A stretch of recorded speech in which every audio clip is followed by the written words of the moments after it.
Yo, yo, yo, yo, yo, yo, yo, you bro. Yeah. What's up, man? How y'all feeling today, man? Today is good morning. Happy Taco Tuesday. Happy Taco Tuesday, crazy. You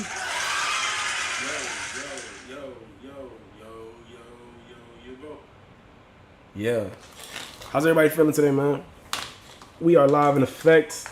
Gotta apologize. I did not go live yesterday. I was under the weather, but we good because we don't need to be on the weather right now because we live. I'm excited. We got a show coming up. I'm ready to rock. Yeah. Yo, if you're in Miami, man, come to my show. We got a live show happening next Friday, May 31st, live in Miami. You got to pull up, full band, incredible spot. Salamander in Miami, one of the dopest venues you're ever going to see. You got to pull up. You got to pull up. You got to pull up. Ty Da Vinci, what up, Ty? Welcome to the live, bro. How you feeling? Glad you're better. Thank you, Kari. Appreciate that. Fiji's back. I'm feeling great. How about you? I'm good, man. Yo, I was under the weather this whole weekend, and I didn't even realize it. Like, you ever got sick and you didn't even know that you was sick? The weirdest shit in the planet. You'd be like, yeah, going through your day, you're like, well, how come everything feels hard today? And how come my nose is stuffy? I got a headache. What is this? And it just be like that. You just be like out of it, and you don't know why. Winwood Radio, what's up? Welcome, everybody. Morning King. What up, Winwood Radio on Instagram? Yeah, man. Crystal, what's up, bro? What up, Crystal? Welcome. Shane, thank you for the follow. Yo, for those who don't know me, man, my name is King Hoodie. I'm a recording artist from Miami-Dade County, Florida. I make music. You're now tuned into my live stream. So, y'all make sure to keep tapping the screen, send them hearts up. Y'all make sure to share the live to other people who like dope conversations. And y'all make sure to help me reach my live goal of these hand hearts up here. We love these hand hearts. You feel me? And I'm happy to be up in here, man. Yeah, I was definitely under the weather the past couple of days, but we here. We lit. Yeah. Sup, fam? How you been, broski? I've been good, Ty. Welcome to the live. I've been super good, man. Super good. We live in effect. We're here. This is gonna be a short live because I gotta run to the gym. We got a bunch of other stuff that we gotta set up for the show this weekend. So there's definitely gonna be a shorter live than normally. We're probably not even gonna do a full hour. So we're gonna bang this one out, make it short and sweet and on point. Feel me? Let's see. Crystal. Hey, thank you for the follow, Crystal. Fiji's back. Mullein, vitamin C, zinc, and CMON because I don't like being down too long. What is mullein? Mullein? What is that? That's a vitamin? I'll screenshot that. Mullein. Mullein. What show? What up, Chris Cut? Got a live show happening in Miami next Friday, May 31st. We going up. It's going to be the greatest performance you ever seen. Treasure 521, Miami here. Hey, we up. Eric Travis, how do you define success? It's an incredible question, Eric Travis. How do I define success? I define success personally as the accomplishment of your goals. You know what I'm saying? Like, set something in your mind to do something and then get it done. You know what I'm saying? Get it done despite all of the rain, the pain, and the BS that comes with it. That, to me, is success. And I think that's also Earl Nightingale's definition of success. Earl Nightingale says, success is the progressive realization of a worthy ideal, of a worthy dream, of a worthy goal. So it's like, you set a goal and you do it, you're successful. Even if that goal is some simple shit, like, you're successful today if you set a goal of banging out your laundry and you actually banged out the laundry. You know what I'm saying? Because some people are not going to do that. So I feel like success is just being fulfilled, having fulfillment. And you get fulfilled when you set a goal and you achieve it, you know? Those of us who set really difficult goals, though, our shit is different. Like, my goal is to be the #1 recording artist on the planet, the greatest artist in the face of the earth. I'm talking like Kanye, Michael Jackson level. I have no idea how I'm going to do this shit. But if I keep banging on this door loud enough, it's going to work for me and it's going to happen for me. That's my particular goal. And that shit is something that only a handful of people have accomplished. But I feel like if you alive in the world today, you should set a goal to be the best at something. You know what I'm saying? Like, you should set a goal to be #1 at something. Because this is the only life you got. When you leave here, you're never coming back. And since you're never coming back, I think that every human in the world should at least be able to experience extreme poverty and extreme riches. You should have the full spectrum of life at your disposal, you know what I'm saying, before you check out, you know? And that's just what I personally think. So, yeah, that's why I'm going for the caviar shit, because I know what it's like to be broke. Now I got to figure out what it's like to be super rich. Crazy Kari, I believe in you. Thank you so much, Kari. Thank you for that. Thank you so much, Kari. I appreciate that. You are coming back. Kedar, what up, Kedar? It acts like sea moss with clearing out mucus. Okay, I'll definitely screenshot that. You said it right the first time. Pronounce mullein. Okay, it's a plant. Okay, I love that. But yeah, man, that's mine. Eric asked the question, what's success to me? That's success. Success is accomplishing your goal, man. Set a goal and accomplish it. You know, and if you have a big goal, then you gotta accomplish that shit big. You know, if you got a small goal, accomplish it small. But accomplishing your goal will give you like certain feelings. And when you gotta go up against your fear for it. You know what I'm saying? When you gotta like really challenge your own belief system for it. When everything in your mind and your heart and your body might tell you, yo, I don't want to do this. I don't want to go to the gym today. I don't want to make those phone calls. I don't want to send those emails. And you do it anyway. That builds confidence in you. To anybody who's struggling with confidence or like battling fear or any of those things, trust me when I tell you, bro, when you don't want to do it and you do it anyway, it builds a level of confidence in you that like, man, I love me because even if I want to do it or whether I don't want to do it, I'm still going to get it done. You know what I'm saying? I'm going to still bang it out. It's still going to get done. That builds a level of trust inside of yourself that's like top tier, you know? So, yeah, get it in. Success. What's your definition of success? What is your definition of success? What's your definition of success? Tell me. You're coming back. And y'all make sure to keep tapping the screen. Y'all make sure to keep sharing the live. When you tap the screen, it makes the live more visible to more people so they can just jump inside the live. We can have a doper conversation. More people up in here just makes it like doper and crazier and litter and everybody just chiming in, so it just makes it a better experience. And I think it's not really called the heat list on here, I don't think. It's more like just more people just jump into the live. My definition, Tina, what up, Tina? Welcome. My definition is if people around me feel genuinely loved and seen. Damn, I love that, yo. That's a bar.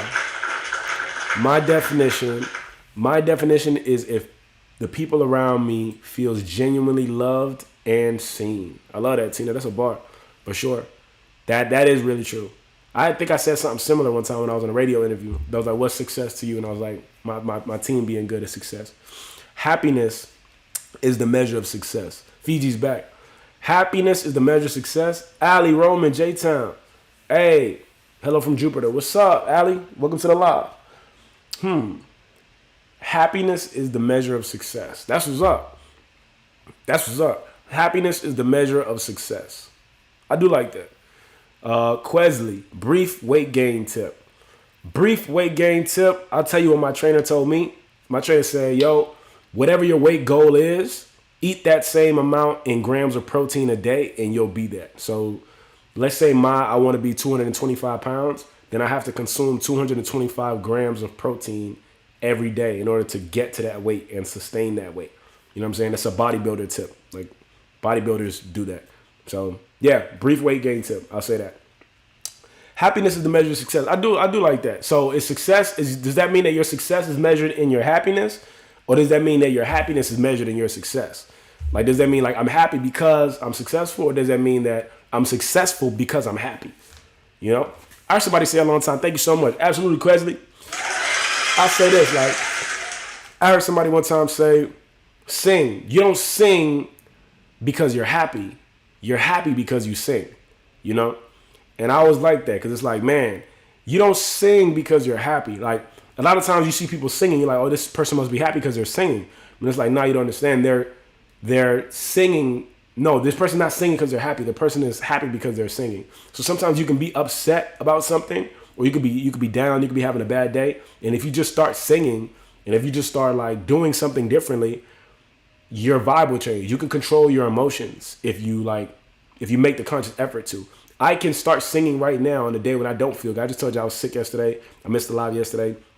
So I could either get down in the dumps and beat myself up, or I could be like, man, I'm going to start singing. I'm going to get happy right here, right now, today. You know what I'm saying? And you'll just change it. You could change your whole energy. You could shift your whole vibe like that. But a lot of times people won't do that because they get so bogged down by how they feel. How you feel shouldn't dictate what you do today. What you do should dictate how you feel. You know what I'm saying? So a lot of times we just get it like messed up. Thank you so much. Absolutely. Fiji's back says successful because you're happy. I like that for sure. Crazy Carby. Yes, music changes everything. Music is like sound frequency is what creates this life, man. A lot of times we don't get it. Vibration can be perceived in 1,000 different ways, but like sound is a really good way to perceive it. Low trees, Blasian. Nah, I'm not Blasian. Blasian, nah. I'm Haitian and Puerto Rican, so This is the combination of Haiti and Puerto Rico put together. Peace and love, bro. Sebek, what up, Sebek? In a world where so much is happening, maintaining your happiness is wealthy. Wow. That's a bar. Nadira, what up? That is very true. In a world full of so much, maintaining your happiness is wealthy. That's what's up, Fiji's back. I do like that. Let me see. Tina, but there's a big difference between happiness and true joy. Ah, Tina. Okay, break it down then. What's the difference between happiness and true joy, Tina? Ali Romantown, can't live without music. Yo, Quincy Jones said that. Quincy Jones said, he said, in this life, you can't live without water and music. He said, fuck food. He was like, water and music. That's what you need. Can't live without music. Fiji's back. Hey, what up, Zoe? Hey, we out here. Angel, what's good? What's good, Angel? Welcome to the live. We're talking about success and happiness. What is the definition of success? And what is your definition of happiness? Tina says, happiness depends on your situation, where joy is found within, no matter the situation. Ooh. That's nice.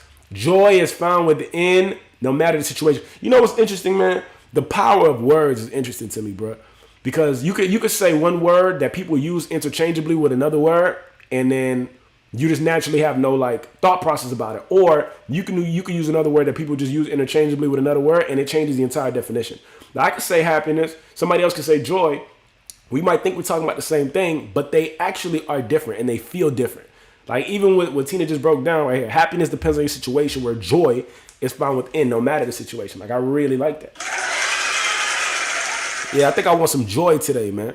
Joy by Yolanda Adams. Hey, Joy by Yolanda. It made me think of Joy by Stevie Wonder. Joy, joy reigns over me. Hey, Janae, what up? Good morning.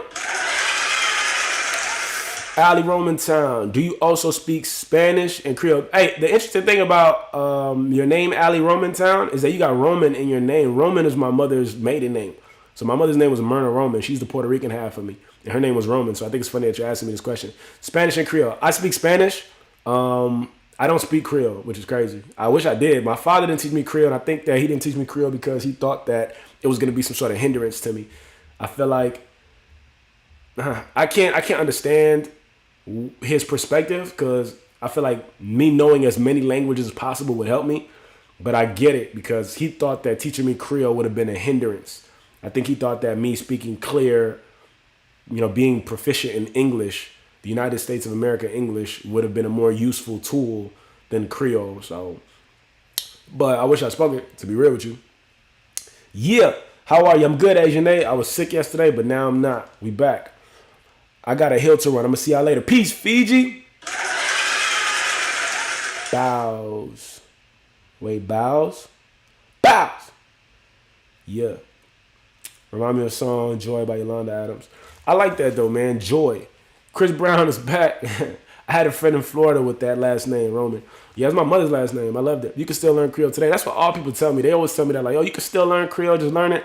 I be like, man, where am I going to learn this shit from? Every single time I ask a Haitian person, like, yo, how can I learn Creole right now? The first and only thing they tell me is get a Haitian girlfriend. That's it. Yeah, that's it. They're like, yo, get a Haitian girlfriend, you'll be good. And I'm like, yeah, man, I can't just make a relationship decision so I can steal her language. Like, that shit don't sound right to me. You know what I'm saying? So I don't think I'm going to do that. But if there's another way I can learn, then we could get it popping. Let's see. If you want. I do still want to learn, but maybe I'm going to need some Duolingo. Glad to hear you're doing better. Thank you, Asian. I appreciate you. The J-Town is for Jupiter. Hey, that's what's up. Yeah, you clapping, so I bow. Hey, I love it. Her first name is Angelica. Whose first name is Angelica? Oh. Yeah, no. Yeah, get a Haitian friend. Nah, they ain't tell me to get no Haitian friend. They said get you a Haitian girlfriend. They're like, yo, get you a Haitian girlfriend, bro. Levanity, what up? Welcome to the live. They're like, nah, man, get you a Haitian girlfriend. That's gonna be the way, bro. And I'm like, okay, I understand, but I don't think I'm gonna do that, cause it just don't sound right to me that I would specifically target a young Haitian lady just so I can get her to teach me this language. I mean, shit, she may enjoy. I mean, I don't know, but I don't think I'm gonna do that. That shit sounds crazy to me. I'm actually talking to a girl right now, and she's I told my homegirl this. I was like, yo, I'm talking to this girl right now. She was like, okay. She's like, what she is? She Spanish? I was like, nah, she's actually Jamaican. And my homegirl looked at me. She said, okay. And she pounded me out for that. I'm like, what's up with you? Why you so happy about that? She's like, I don't know. I just thought it would have been a Spanish girl. I'm like, why would you would have thought it would have been a Spanish girl? She's like, because you Spanish. I'm like, nah, don't worry about that. Nah, this girl Jamaican. She on point too. A guy homie that's Haitian. Nah, man, look, that ain't gonna work because I got nothing but guy homies that are Haitian. Almost all my homies is Haitian. Not one of these niggas haven't taught me shit yet. So nah, they taught me all the bad shit. One dude taught me how to say this shit. He was like, "Fam samo them up krasé bubuts," and it's bad. It's a bad statement in Creole. So I'm like, nah, bro. Yeah, nah. 90% of my homies is Haitian. Them niggas ain't taught me shit yet. They ain't taught me nothing yet. So nah, I live in a Haitian community too, bro. Every like 4 out of 5 of my neighbors is Haitian. You know what I'm saying? So half my family is Jamaican. Hey, okay. That's it. You're Spanish. Yes, I am Spanish. I'm Puerto Rican. Puerto Rican and Haitian. Haitian and Puerto Rican. We out. Good morning. Take something grown. What up? Yeah, nah, bro. The Haitian men ain't teaching nothing. My father's Haitian man. Like Haitian dudes ain't teach you jack. Them niggas gonna keep it to themselves and expect you to understand. They gonna speak Creole to other people who speak Creole next to you and then look at you crazy for not understanding. You like, man, get this shit out of here. Zaza, you so handsome. Thank you, Zaza. Appreciate you. Thanks for jumping in the live. How you feeling today? Yeah, man. So, nah. But it's just crazy. I think that I would like my kid to know as much language as I can. You know what I'm saying? Like, I would love my kid to, like, be able to speak as many languages as possible. I'm definitely going to teach my child Spanish. To be real, I need to polish up my Spanish. My Spanish is good, but every time I'm in the presence of a Spanish person, I got to give them the disclaimer, like, bro, I really learned how to speak Spanish watching novelas with my mother. That was it. I have no formal teaching whatsoever. So, yo entiende más porque yo puedo hablarlo. I understand better than I speak it, but I'll be there with you. If you talk that shit, I'm going to know. But, you know what I'm saying? I would like to spend 6 months in Puerto Rico, and I would like to spend 6 months in Haiti, just so I could, like, really get tapped into my roots, you know? But I spent 6 months in Puerto Rico, bro. By the first 30 days, I'm being there talking that shit. I'm fucking around and be a diplomat. I'll be in there talking that talk. You know, because you change. You know, I noticed that, like, I was in an Uber with one of these dudes, and I was talking to this, I was just having a whole conversation with him. And then the person I was in the Uber with was looking at me like, bruh, I didn't know you speak Spanish as well. And then when I stopped and I thought about what I was doing, I got nervous again. I got nervous and then my Spanish started fucking up again. And I was like, oh man. So it's a mental thing. Now I'm understanding, like, it's a mental thing. It's like you might have an entire language in your head, and you might just be so nervous to speak it because you're not as fluent as other people, so you jumble it up. Because when I wasn't thinking about it, we was having a convo, but then when I looked at my friend was like, I didn't know you did it like that. And I was like, what are you talking about? I said, bro, you having a whole... I was like, yeah, but... Because I didn't process it. I just knew that what the guy was saying. So I know it's my fault that I'm not speaking it as well as I could. Because I know it, but I'm fucking it up somehow. Feel me? Let's see. Damn. Right, look at you speaking truth. Hi, what is your name and where you from?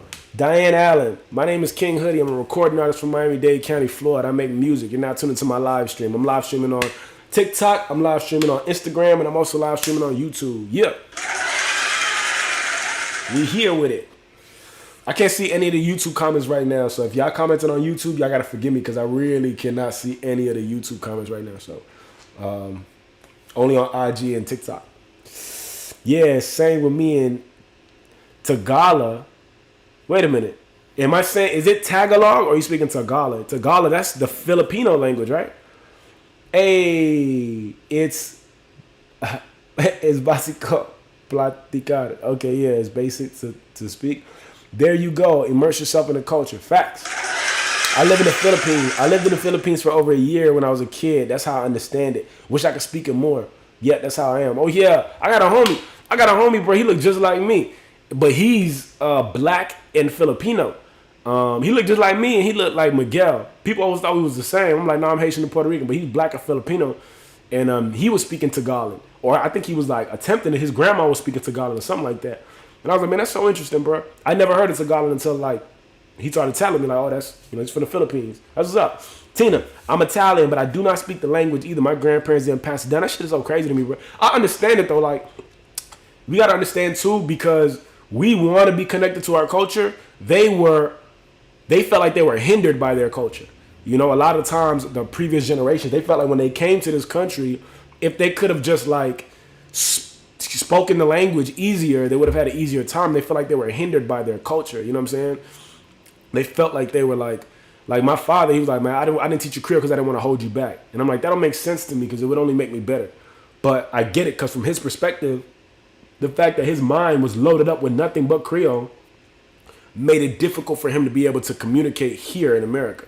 And I think that that might be the same thing. Like if your family's Italian and they come, like everybody know that Italian New York story, you know, the mob and all that stuff. Like they came from Italy, Sicily, you know, Italy, and then they landed in America and they had a hard go at it. They had a tough time at it. They had to like click up, make little Italy, and then they started being able to prosper. But a lot of times people think that their native tongue is a hindrance because a lot of people aren't speaking it, or a lot of wealthy people aren't speaking it, or you know, people in America aren't speaking it. Where the opportunity is, that people are speaking English. So let me just only let my kids speak English, not knowing that there's a lot of nutrients that you also remove from your child by not teaching that. You know what I'm saying? By not teaching them that language, you're also not teaching them, you're keeping them away from their culture.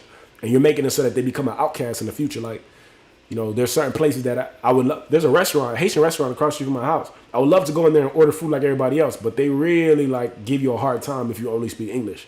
You know what I'm saying? So it would help. But you got to give your parents grace, I think. You feel me? They wanted us to assimilate. Right. So much mixture in Miami. Right. You could definitely pass for my relative. That's funny. Hannah, I can't wait to get up north. Lots of black men on the culture. That's where I'll start to date. Not here. Up north? Where you at, Hannah? You can't wait to get up north. Lots of black men who's cultured. I'm trying to learn Spanish. You seem to be hard. Nah, Spanish is actually really easy. Like Spanish is actually super. Spanish is the second language in the world. Last time I looked it up, Spanish was the #2 language on the planet. The #1 language was Chinese, which is crazy. So the #1 language is Chinese, #2 language is Spanish, and the #3 language was English. And that shit bugged me out. I'm like, how in the world is Chinese more spoken than English? But you got to do the math. Like, there's just so many people in Asia, like so many just Chinese people, I guess. So Chinese was the #1 language in the world, and then Spanish was #2, and then English was #3, which kind of blew my mind. But if you think about it, Spanish makes a lot of sense because Spanish, like, they got a whole continent. You know what I'm saying? South America, different. In California. Oh, okay. Good for your friend. I know it more than most American Filipino people. Okay. Brooklyn Nefertiti, what up? Thank you for the follow. I went to nursing school and there was a lot of Filipinos. I used to eavesdrop. I'm in California. Okay. All right, Hannah. Isn't Mandarin the first language? Yeah, something like that. Chinese or I don't know. We can look it up. But the last time I looked it up, I remember Spanish was the #2 language in the world. East Coast is where I like to be. More African Americans up there.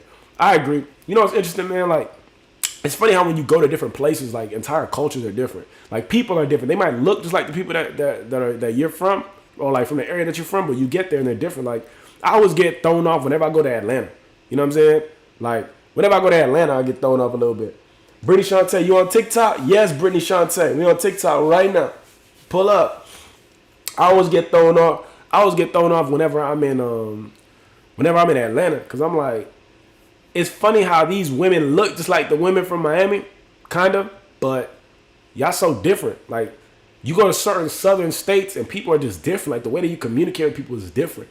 The way that we communicate here in Miami is, like, just horrendous, bro. And I think it's because it's such a melting pot of cultures that it's, like, it's difficult. You know what I'm saying? It's difficult. A lot of people might come to Miami and think it's like a paradise, but it's a very unfriendly place when you're from here. When you're from here, you realize like how segregated the city actually is. Cubans stick to Cubans, Colombians stick with Colombians, Jewish people stick with Jewish people, Italian people stick with Italians, Russians stick with Russians, Haitians stick with Haitians, Black Americans just kind of just feel entitled and then just get, you know, played out here. It's very different. It's very divided in Miami if you really think about it. But at the same time, it gives you the opportunity. If you're open, you can go and like talk to a lot of people. A lot of people just stick to themselves. Very much so. There was one poll they did a couple years ago. It was like Miami had got onto the top of the list of the most unfriendly cities in the world. Like it had got on top of New York. And I was like, man, that shit crazy. That shit is crazy. Did I just hear a laugh track? You did, Clover. Okay, I'm on IG. What up, Brittany? I thought English was the main language. They teach it in schools in the Philippines. Right. I got to Google it again. Brittany Shantae, what up, Brittany? Welcome. Tina McGee, Miami is very transient. I'm in Palm Beach County, and it's totally different. Ah, okay. Atlanta men and women. What up, Chasey Smile? Atlanta men and women are beautiful. They really take good care of themselves. They look good. They do. And Atlanta, like, self-care is like a really important thing too. Like, it's a different kind of. I like Atlanta because Atlanta's like the black Mecca of the United States of America. Like, you go out there, you be like, bruh, this shit is the real world Wakanda. You know what I'm saying? This shit is popping over here for us, for real. But you get outside of Atlanta, and it get weird. You know, you be like, I didn't even know a country town like this existed. What is this? What is this? Am I in a sundown town? I needs to go. I gots to go. I got to get up out of here, boy. Man, look, I remember I drove to Atlanta one time. My cousin needed to move. She's like, yo, pull up, help me move. I flew to Atlanta. We packed up her apartment, put it in a U-Haul, drove down to Miami. From driving to Atlanta to Miami, we needed gas. So we ended up pulling to the nearest gas station. Bruh, the nearest gas station was this big ass white. It looked like a house. It's a big house, but it's a farm store. Like, it's a farmer's market on the inside, and they got gas pumps in it. So we go up in there, and it's like a farmer's market and shit, but it's a big ass white house. I get back to the pump, start pumping the gas. I look at the roof. The roof says Magnolia Plantation. I'm like, bruh, this shit cannot be real, right? Like this can't be real.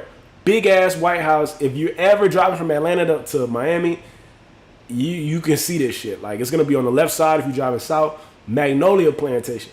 I'm like, bro, hold up. Am I tweaking right now? Like, what is this? It's a big ass white house. The roof says Magnolia Plantation. It's a farmer's market on the inside, and I'm pumping gas outside. And I look around it. I'm like, I see little houses, like little huts. It looks like somebody's using it for storage right now. But I'm like, they look old, and they look like little houses. And then I see a graveyard somewhere further away. I'm like, bruh, this is a fucking slave plantation, bruh. This is a slave plantation that they converted into a gas station. What the hell is this? And I'm looking at my cousin, looking at me. There's a black, so we're at one pump. A black guy pull up. He pull up to the pump right next to us. He jump out. He pumping his gas. I'm looking at him. He looking at me.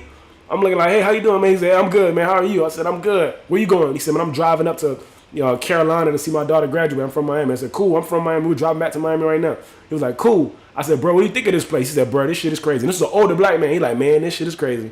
I said, yo, you see Magnolia plant? Like, are you seeing what I'm seeing? He said, bro, I'm seeing it. Are you seeing it? He said, did you see the Confederate flag on the way over there? I said, I didn't see that. He said, bro, we're going to keep it short. I said, yeah, this is going to be a short trip. So it's like, he knew to park next to me and pump his gas. And we just like, we gonna keep it short.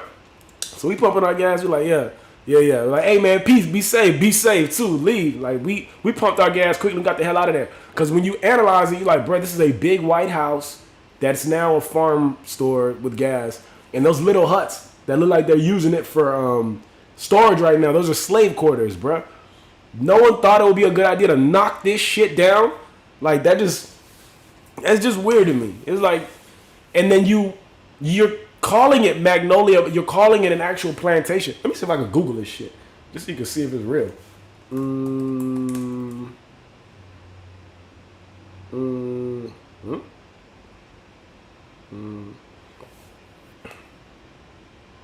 Nah. I don't know, but I'll see if I can find it. I'm not gonna waste no time Googling it now, but that shit blew my mind. I was like, bruh, this is crazy. Let's get the hell out of here. So yeah, it's crazy. That's why I heard Miami's not that friendly. All I see is Asian name with the little cart. All right, hold up. Gotta go. Nice chatting. Have a blessed, beautiful day. Peace, Allie. Money. Wait. All them tent cities in ATL. Yeah, I don't know about them tent cities. Wow, not the plantation. Yo, look, gotta be careful in them areas. Yo, when I tell you, like, yo, I was looking at that shit like, this is mind blowing. Like, nobody thought. No, I mean, even if you don't want to knock this shitty ass place down, like, at least change the name, you know? At least you could change the name, bro. This shit is called Magnolia Plantation. And I remember it, too, because when I saw Magnolia, I'm thinking of, you a paper chaser, got your block on fire, remain in the G to the moment you expire. I just started thinking about Juvenile, you know what I'm saying? But I'm just saying, like, yeah, that was crazy. That was a crazy little experience. So I said that to say, you'd be surprised how many of these places, like those little huts that we saw around that gas station was slave quarters. It's like, man, it's still here. Like, who's trying to hold on to this lineage? I don't understand, but some people do. Some people think it's like an endearing thing to do. Like, I'm gonna sit here and I'm gonna watch this and I'm gonna pay attention to it and I'm gonna like, nah, bro, it's weird. Knock this shit down, bro. So many people try to hold on. I didn't even understand when Donald Trump was president. He's talking about make America great again. And I'm like, where was it great at? Who was it great for? Like, what greatness are you talking about? Because it wasn't good for everybody. But that Rodney King beating was not that long ago. You know what I'm saying? George Floyd was not that long ago. Like, when was it great? Who was it great for? You know what I'm saying? Like, it's just, it wasn't that great. Let's be real with you. Like, you talking about economics. Yeah, but that's a byproduct of production. So if you want to be great again, like, it's not going to happen by being racist. It's going to happen by just producing shit. Like, you got to produce more goods. You got to bring back them jobs from China in this way and that way. You know what I'm saying? Like, that's the only way it's going to happen. But you also got to, like, instill a spirit of hard work in people, you know? Just like MLK House, etc. I think they do it for history. Yeah, but, like, no, I don't know about that one. Like, a plantation, you don't need no plantation, bro, because it's not even like a museum where they're trying to, like, make amends. These people just in here pumping gas. Like, it's just a market. It's just some old white people was like, nah, we're just going to turn daddy's house into a farmer's market.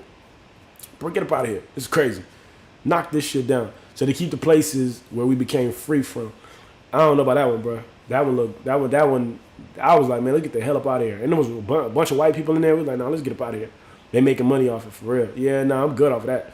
I don't want to pull up nowhere to where it's, because I heard sundown towns are still a real thing. You know what I'm saying? Like, people are still like, there are still cities and towns in the United States of America that if you really go to these places, it behooves you to be gone before sundown. And that's a shame, bro. Like, after all that black people have done for this country, bro, it's a shame that people still feel like that. People still want to uphold that standard when it's just crazy. Tashia, what up? Appreciate you, Tashia. Thank you for that hand heart. Love, Tashia, welcome. We in here talking about sundown towns, crazy enough. I think that people got to evolve, man. Like, I totally get it.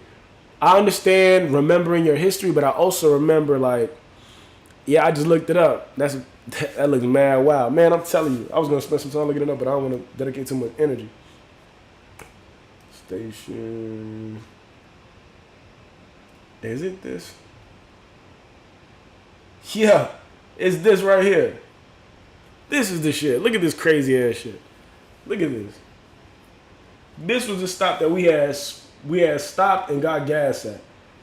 I was like, man, are you crazy? And it was like this farmer's market on the inside. Like, yeah, this is exactly the spot. And we looking like, bruh, this is it. And wait, is this it? Yeah, I think this is it. I'm like, bruh, this look just like the house from Django. It look just like, and I'm looking at this thing like, wait a minute, bro. Magnolia Plantation. I'm like, bruh, this is the house from Django, bruh. This is the house from Django. So yeah, that was weird. We had, for those who are just chiming into the story, we had stopped there for gas one time on the way from Atlanta to Miami, and we looking at this shit like, bro, this is a real slave place, man. We got to get up out of here, bro. This is wild. Yup, it's pure ignorance. And if you think about it, it's actually so opposite of the way we were created. It was, bro. It doesn't make sense. Why not just let people be free and be happy and enjoy themselves? The problem is, man, a lot of people are power tripping. A lot of people feel like in order for them to have everything, they have to take it from people who have nothing. And they have to teach people to want nothing so that they can continue to have everything. Somebody said the Europeans went to Africa, gave the Africans the Bible, and took the gold. And I was like, that shit blew my mind. Because I actually went to Ghana. And when I went to Ghana, there's a lot of churches in Ghana. Like, I saw a lot of church activity. Everybody's a minister, a pastor, or something like that. And I'm like, man, this is deep. And then all we did was, like, create an environment that perpetuates poverty. You know what I'm saying? It's just continuously perpetuating poverty. Again, these are, like, things like this, these societal problems that I break down and I look at from an outside perspective. These are the reasons why I, like, study John D. Rockefeller and I study some of these older men, because I'm like, bruh, these dudes did not see the world this way. These dudes created a system that made the world this way.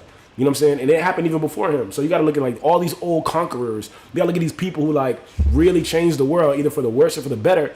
You got to say, man, what did they want us to do? They wanted us to be workers. They wanted us to keep our wants and our desires really low. They wanted us to not believe in ourselves, so that we would constantly feel like we needed to be attached to someone who was stronger than us in order for us to survive. And they made us believe that the royal family was stronger than us, or this king, this queen, this official, this president, this politician. They just constantly are making us feel like we have no power. We have to entrust our power to one individual or a crew of individuals, Congress, Senate, cabinet, whoever, in order for us to live well. And it's like, bro, but you've never lived well.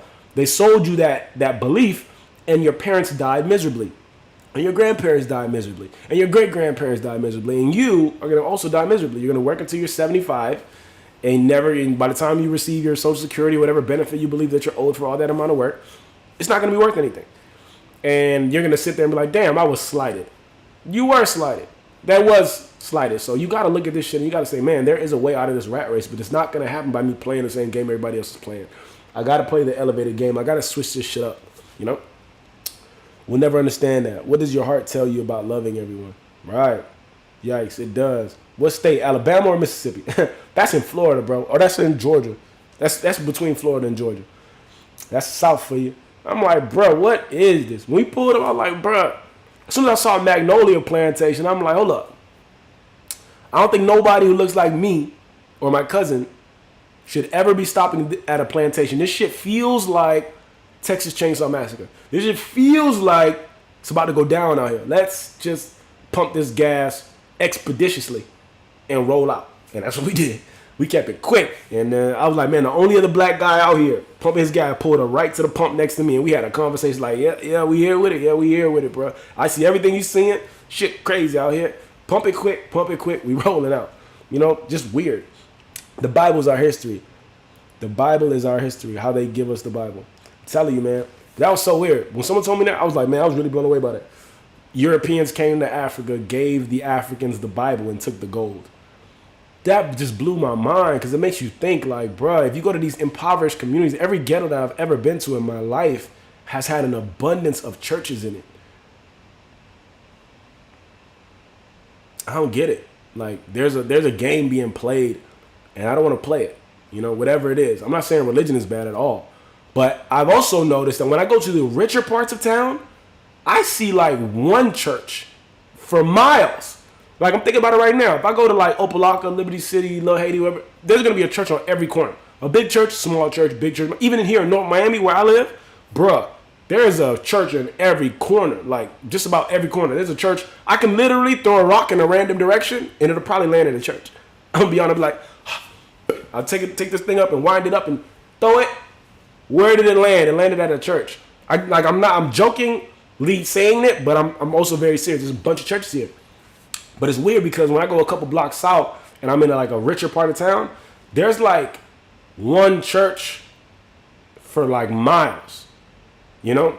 And so it just makes you think, man. Like, it really does keep you, it keeps you stuck. It keeps you stuck and it keeps you afraid.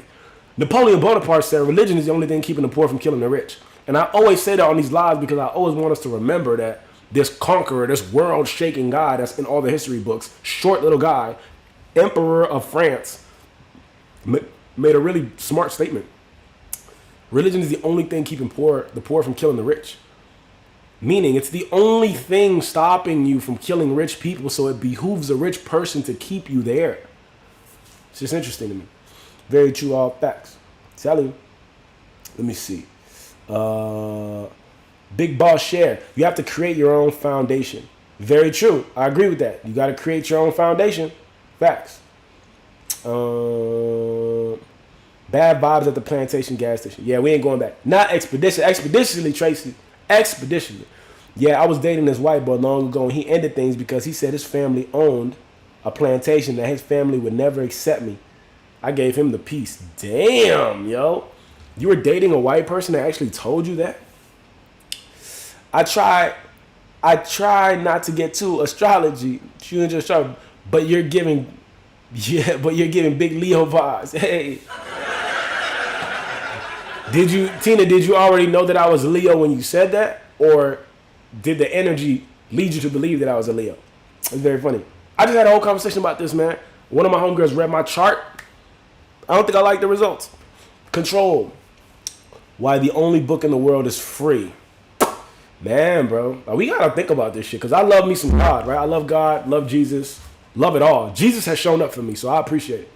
And I know that God is real, but, bro, this book, I gotta read it for myself, but, man, bro, it's just, it's used to control so many people. I don't know, man. I wonder, man, look, the reason why we're so dejected right now, and the reason why we're so like over it in every kind of capacity, is because we've been trained to go against nature at every turn. At every single turn you think about it, it's nurture versus nature, and we've been nurtured to believe in things that don't resonate with us at all. And we gotta we're hypnotized. And that's why we feel this deep, pervasive sense of dissatisfaction and disassociation with our environment, because we know that we're in a game, and we know that we're the pawns and the prize of this game. And it's irritating to us because we feel like we can't see it, and we're also not in control of it. We're not the ones playing it. And so I just want to submit to you, bro, you have the power to change that. You just got to see it. Like, think of all the things that have changed in your life just based on your ability to see it. You know what I'm saying? If you didn't know that you could apply for a credit card and get it and have access to all this funding, and then you see that one day, like, oh, you're eligible, then you begin to work on that. You begin to move in that direction. But if you always believe that you're ineligible to make change, you will never make change. But the second you see it, and the second you become aware of something, some of us, even if they tell us we're not eligible, we like, fuck that, I'm gonna go and get that for sure. Some of us just go and get it. But like, there's a certain amount of us that we need to know that we're eligible to go and get it. But either way, bro, like, think of all the things that you would not have if you never saw it. You would never have a car if you never saw one. You would never have a house if you never saw one. You would never have internet if you never seen it. You would never have clean water if all you saw was murky water, you know? So you got to increase your awareness, bro. Your awareness is everything. Everything. You got to take the good with the bad. And a lot of times we try to avoid the bad parts of it. We want all the good parts. We try to avoid the bad parts, not knowing that the better we become at dealing with the bad parts, the better the good parts get. You know, the better you become at dealing with pressure and pain and worry and doubt and panic and fear, the better the good parts get. The good parts only get better when you know how to manage those bad parts, when you know how to manage those uncomfortable conversations, when you know how to manage the fears and the worries and the doubts. Because the majority of them are just in your head anyway. Something can happen right now that'll change your perspective. Chase the Smiles, thank you so much. Thank you for that. Something can happen right now that'll change your perspective radically, and that change of perspective will change your life. But if you never give yourself the opportunity to have a change of perspective or a change of paradigm, you'll stay stuck. And it's so sad to know that you're a pawn in a game and you're stuck there. You're unhappy with how the game is being played, and you will never make a decision to change that. You know what I'm saying?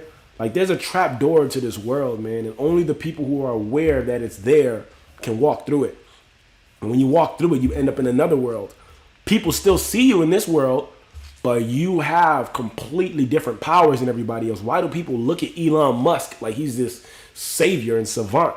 You know, why do people look at Steve Jobs like that? Why do people look at Zuckerberg like that? Why do people look at some of these people like, you guys are just, like, what is this thing? Like, how can anybody be this rich? And how can anybody have this much control and power? How can anybody have this much level of efficiency?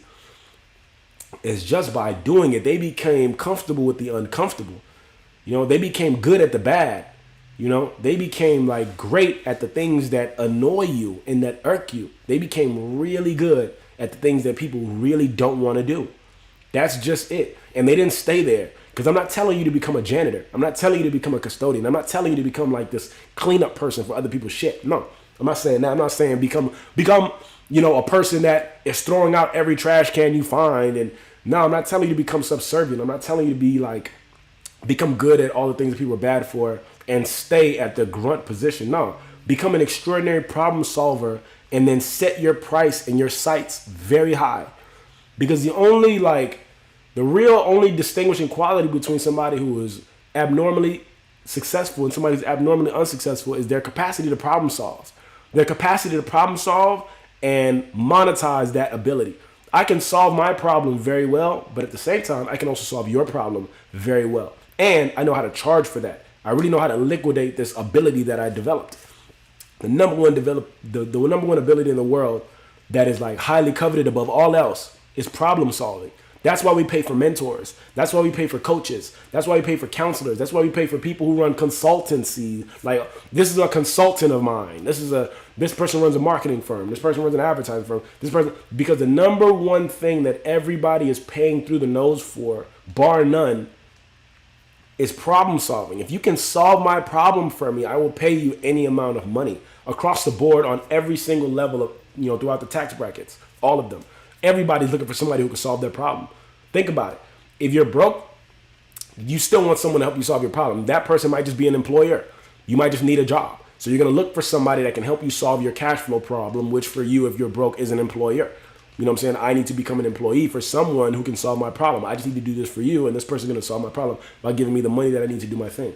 If you're unhealthy, what you're looking for is a dietitian and a trainer, somebody that can solve your problem. This person's going to teach me what to put in my body, and this person's going to teach me what to output in my body, lifting the weights, pushing myself, running the routes, doing whatever you got to do. Everybody's looking for somebody to solve their problems on the higher levels or even on the middle level. The middle level, everybody's looking for, if you're like a middle class person, you're looking for an employee, or you're looking for an assistant, or you're looking for somebody who can help your workflow happen better and function better. I'm looking for an assistant. I'm looking for a team member. I'm looking for somebody who can do this for me, do that for me. And I'm going to pay for this service. I'm going to pay for Netflix and this and that. I'm going to pay for all these services that are going to solve problems for me.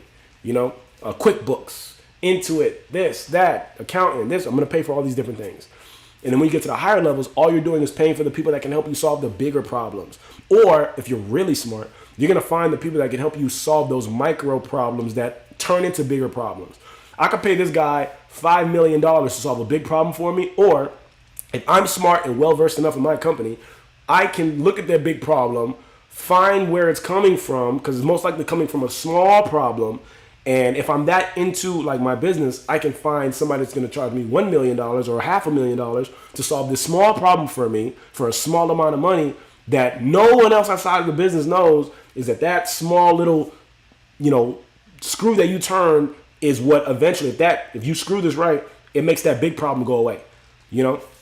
That's for like super high level achievers and it's like super smart people. I'm going to pay you $5 million to solve this macro problem for me. But if I'm zoomed in and I'm in like intuitive enough in my company, I know that I can pay this person $500,000 to turn that screw over there because that screw is the cause and the source of this macro problem. So on a micro level, here you go. And whatever you say, a shit ton of money, $4.5 million. And so like everybody's just looking for somebody to solve their problem for them. Even when you go to church, you're looking for somebody to solve your consciousness problem. You're looking for somebody to solve your spiritual warfare. You have conflicting thoughts. You have conflicting emotions. You have no self-control. You have no discipline. You eat too much. You indulge too much. You give too much. You're living wrong 5-6 days out the week. And so you on that seventh day when you go to church, you're looking for salvation. You're looking for somebody to help you solve this worry that you have about death, or this worry that you have about sickness, or this worry that you have about living wrong, or this worry that you have about eternal damnation, or this worry that you have about, karma, bad karma. These things are happening to me because I want to go to church so I can find a way to make all the bad things in my life stop happening for me. And if I get close enough to this God in this place, in this church, and do what they tell me to do, then it's going to cure that thing for me. Everyone is looking for somebody to solve a problem for them. Everybody. So I have no idea where I was going with that, but I know that it was important. Right. So, all right, let's see. Let's see. Pop Bean, Queen. Number 3. It's true. I believe it. It makes you think. I still want my bags and dreams. Right. The energy. Tina, appreciate it. Yes, sir. I was 18. Lasted only 1 month. I'm a Leo too. Prophet. We out here. Plantation estate was passed down through the generations, I guess. Witches and voodoo people use psalms for spells all the time. Alexis Alston. Okay. Ajanay Design Studio. Definitely read it for yourself. Don't listen to these false prophets. Right. I love God chasing smiles. I love God too. But yes, control. It's been rewritten and rewritten. God is in your heart. Love that. Tashai, yeah, when people tell me I can't, I show them I will. Love that. Ashley Monique. What's up, Ashley? Welcome to the live, Ashley. Alexis Austin, yes. King James Version and the Apocrypha. I've heard of this Apocrypha. Gotta read it. Tracy, without failure, there is no growth. Psst, gotta fail. Quantum jumping. I've heard of quantum jumping before. They stay focused. They stay focused and they don't get distracted by the things that most others do. Very true. Applied knowledge is power. Yes, it is, Tracy. Facts. Tahita, good morning. Good morning, Tahita. Welcome to the live. Appreciate you for the gifts. Appreciate you for the roses. Thank you so much. Hey, great morning, Ken. What up, Melanie? Welcome to the live. Nah, man, very true. CX. What up, CX? Welcome to the live. I see you on IG. It's very true, man. Ajane, the Apocrypha is the books that was taken out of the Bible. Really? What's like one of the most groundbreaking things you've come across in the Apocrypha? Like, what is one of the most groundbreaking things? And yeah, man, look, I love the understanding of a higher source and a higher power. When I pray to my Creator. But I will say there's a lot of manipulation that happens down here on earth when it comes to people's creators, and it's just straight up lies. The reality is some people are very comfortable lying to you. I had a whole conversation with my homegirls the other day because they were trying to tell me, like, they did my chart and they was like, there's some kind of Libra in my moon, Scorpio, Libras and Venus or some shit. And I was like, okay. And one of them was trying to tell me, like, oh yeah, the Libra, it means you're gonna lie a little bit. And I was like, no. What you don't understand about me is I don't lie. I never lie. I don't like lying. Lying to me is like idiotic. Lying to me is like, bruh, for me to lie to you is for me to admit that you are like some being that is so big that I need to lie to you. Like, I don't like that. I feel like lying is for weak, small people. I don't need to lie to you. If I'm a grown ass person, bro. Like, I take care of myself. I handle my own shit. I don't need to lie to nobody. Either I'm gonna tell you the truth, or I'm gonna say nothing, but I'm not gonna lie to you. You know what I'm saying? Because that shit don't make no sense to me. Like, it don't make no sense. And she was trying to convince me, like, no, but in your chart, I'm like, bruh, your chart, this birth chart shit on a PDF is not about to tell me that I'm a liar, because that birth chart shit doesn't factor in traumas. You know what I'm saying? It's trying to tell you and give you this belief system as to who a person is and make it seem, Chase Smiles, thank you for that. And make it seem like it's more valid than a person's traumas. A person's trauma, depending on who a person's trauma will dictate far more than this PDF ever will. I can tell you hand over fist, I don't like lying because I dealt with liars in my whole life. I feel like my father used to lie to us all the time. I feel like my sister was a vicious liar, and that she made me lie so I could cover up her lies. And I was like, bro, this shit is so crazy. And then I got blamed for the lies. And when people catch you in lies, when a person catches you in a lie, bro, they lose all trust for you. They lose all trust. They lose all faith. They lose, like, your words mean nothing after a certain point in time because you are a liar. You have no, like, grit in what you're saying. There's no foundation to you. You're a liar. You lie. Like, your shit ain't real. And so no one listens to you anymore. No one cares about what you're saying. And you could just be missing in action because it doesn't matter. Anything that you would have said ain't real anyway. So you end up like, my self-esteem went down to the ground when I was a child and I would lie to protect my family and protect my sisters and shit. And so I learned a long time ago, bro, lying ain't cool. Some people lie just so that they can look like they have something interesting to say. I'd be like, bro, my life is interesting enough. I don't need to create no fucking lies. Even I could say yesterday I did nothing with myself. I was sick. I was under the weather. My head was banging. My nose was stuffy. I sat here and I watched the Avengers all day. I was watching Marvel movies. You know what I'm saying? Marvel movies and anime. I was sitting here just watching shit that took me to another world. But I wasn't feeling well, and I gave myself that day to get my shit together. But I'm not going to lie. I'll be like, oh, man, yesterday was such a hard day for me. I fought 1,000 battles, and I made 1,000 calls, and it's bullshit. That's not true. I did nothing. I sat here and I did nothing all day.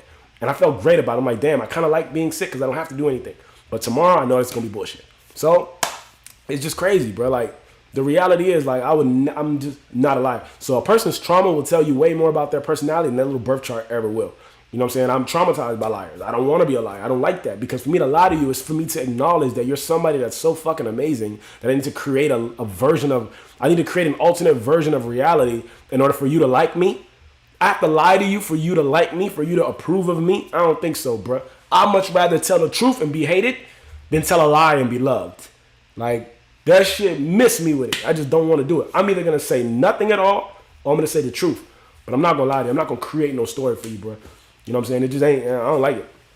I don't like it. My relationship. I was in a relationship for 12 years. Super important relationship to me. Meant the world to me. I messed up in that relationship and I could have lied. I could have lied about it and I could have saved face, but I didn't. I'm going to destroy this relationship and I'm going to tell the truth. Both of those things are going to happen right now. And they both did. They absolutely did. I'm going to tell the truth. This shit's going to break a lot of shit. And your perception of me is going to change. but I'm gonna tell you the truth so you can have an honest perception of me. You know what I'm saying? I don't want you to like love this fake version of me, love a fucking lie. I'm good off of that. You know what I'm saying? Personally. Plus, like, who are you that I need to lie to you? You know what I'm saying? I don't even lie to myself. I'm gonna lie to you. Get out of here. You know what I'm saying? I don't like it. I don't like it. Like, I'd much rather be myself and be disliked than be somebody who you love and all. Nah, I don't want to put myself in no box for nobody. I hate the boxes. Don't put me in there. I don't want to. I don't want to. Even if somebody feels like they have a good estimation of who I am right now, I will change tomorrow. Just because I don't like it. I like growing and changing and making shit happen. You feel me? That's just my personal preference. Personally. Valid. Emery. Tracy. Facts. Get well soon. Thank you, Hannah. I appreciate it. Yeah, I was out of it yesterday. I feel better now, but I feel better. What kind of birth chart was you going by? Some kind of birth chart where it was like, took the time of my birth and it was telling me like I don't know, bro. I don't understand this shit. I'll be honest. This astrology shit. I'll be liking it sometimes. I'll be like, what's my daily horoscope today? What's my lucky this and that? How am I feeling? So I like it sometimes, but I don't go that deep to where it's like, your sun is in Capricorn and your moon is in Scorpio and your this is in Venus. I'm like, yo, bro, just tell me what it means. Like, which part of this is showing me when and where I get to the money at? You know what I'm saying? Let's be for real. That's what we work at. That's what we think about. Like, tell me where the good times, tell me where the good shit is at. Use this sorcery and tell me where the good shit is at. Like, tell me where it's at. I'll go find it right now. But don't give me all the, my sun is in Scorpio, my Venus is in Capricorn. Nigga, what does that shit even mean, bro? What are you talking about? I thought I was a Leo. Now I'm a Leo with a little Libra mix and it's doing this and that. And the girl trying to convince me, bro. She was adamant about that shit. She was like, nah, you know what I'm saying? Because this little part of your Libra means that you be lying a little bit. I'd be like, no. That's one thing. You could take that shit to the bank for sure. I ain't lying to you for nothing. Fucking need a lot of you for it. Nah, I'm good. I'm much rather tell the truth. Unapologetic. Nope. That's it. That's it. Everybody that does those birth chart readings is not legit at all, right? What's a birth chart? It's like a birth chart, man. I don't know. They take the day you were born, the time you were born. I guess that's it, and they just kind of give you a map based on where the stars were at on the moment you was born. This who you are. I'll be like, for sure. However, what you don't factor in is crazy shit that happens in your life that molds who you are even more. Like, you know how people be like, Scorpio people are sexual? I'll be like, yeah, a Scorpio person is sexual, right? For sure. However, if you have a Scorpio person that was sexually assaulted when they were little, they're going to go one of two ways. Either they're going to be extraordinarily sexual or they're not going to be sexual at all. Depending on how that experience was for them. Depending on what it does to their mind. Depending on how they reconcile what happened to them. A person's trauma could tell you way more about them than that little birth chart PDF shit ever could. The girl was adamant, like, you're a liar. Like, nah. Miss me completely. Fuck, I need a lot of you for it. Nah. I'm going to tell you what's real. I'm going to say nothing. If I'm quiet in here, I'm quiet. If I'm telling you something, I told you some real shit. But I'm not going to make no story up for you. Who the fuck are you that I need to lie to you for? Who are you, a judge, jury, execute? What are you, God? And I wouldn't even lie to God. It's pointless. You know what I'm saying? Only people that you might want to lie to might be the police. You know what I'm saying? And you only might want to lie to the police, and this is off the record, but you only might want to lie to them because they lying to you. So they might be the only people you want to lie to, but other than that, you know, and these are all fun and games, so don't use this as like but really, it's fun and games. Disclaimer, I'm honest with everybody. Only people that you might want to fucking lie to might be the police because they're not honest with you. They said they pulled you over because you have a taillight that's out and you go to the back of your car, both of them is on. Oh, I'm a black person that shouldn't be driving a car like this in an area like this. You, officer, have never seen this before, right? Oh, I look too young. I must be doing something illegal. I'm too young and cool to be in this kind of car, in this kind of area, with this kind of. No, okay, I get it. Right. No, you stopped me because this is random traffic. Oh, of course. Fucking lying. This is racial profiling. It's embedded in you. It's embedded in your training to stop a person like me when it look like we balling. Oh, wow. But you are so respected for that. Thank you, Tracy. Appreciate it. Right. Nah, for real. I'm telling you, bro, like, I don't like liars, bro. I don't get it. Feliz, what up? Nope. Feliz, what up, Feliz? Welcome to the live.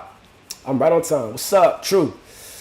There's a difference between evolved and non-evolved person version of signs. Oh, okay. Version of signs? All right, let's get it. I'll tell you the truth. I'm telling you. I'm a Scorpio but you would never know. Ah, okay. Feliz. Trauma is the greatest personality trait contributor, even if it isn't your own. Fact. That's the main thing I wanted to tell that girl. I'm like, bro, nah. Because you don't understand. My experience with lying sucks. I don't like it. I don't like when people lie to me. I don't like liars. I just don't like it. Because I feel like, bro, you're such a fucking small, shitty individual. You have to create something. Why are you creating a false story for me to look at you in a certain kind of... Because that's the only reason you're lying anyway. You want me to look at you in a certain kind of way that I wouldn't look at you if I knew the truth.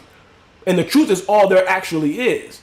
So it's like, it's just disturbing. There's a lot of disturbing things about lying and liars. But some people just love it. But yeah, trauma will tell you the truth. Yes, I love it.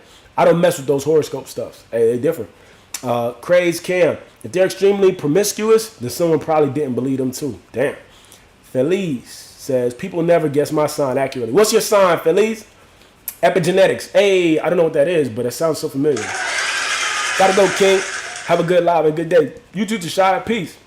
You a Scorpio? No, I'm not a Scorpio. My mother was a Scorpio. My ex-girl was a Scorpio. But I'm not. Nah, I'm a Leo.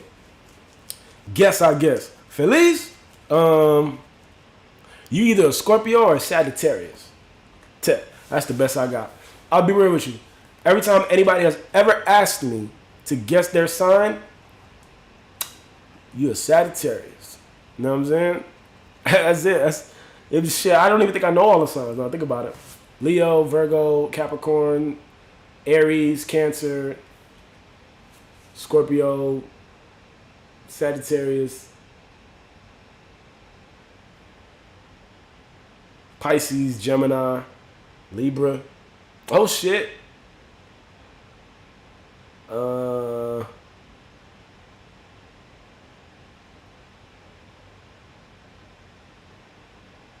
That's it. I'm done. That's it. Everyone thinks I'm a Leo, but I'm an Aquarius. Aquarius. There we go. Okay. Melanie, me too. Okay, Aquarius is in the building. Look it up. It's fascinating. Epigenetics. Rabbit hole too. Epigenetics, eh? Let's see what we got here. Epigenetics.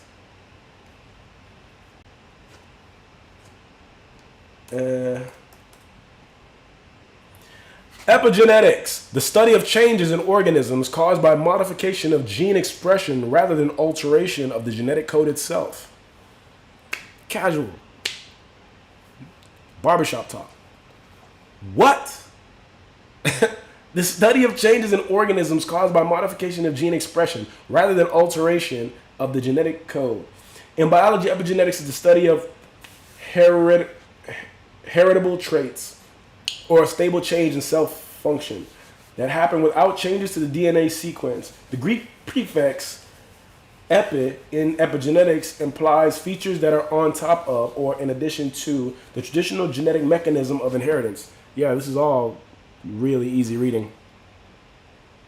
Sometimes people use like big words to explain shit when they know that they can just make this simple for the kid. Oh, boom, look, somebody put it here too. Somebody on Google thinking like me. They're like, what's a simple way to determine this? Epigenetics is the study of how cells control gene activity without changing the DNA sequence. Facts. Why all these people have to do other shit? Exactly.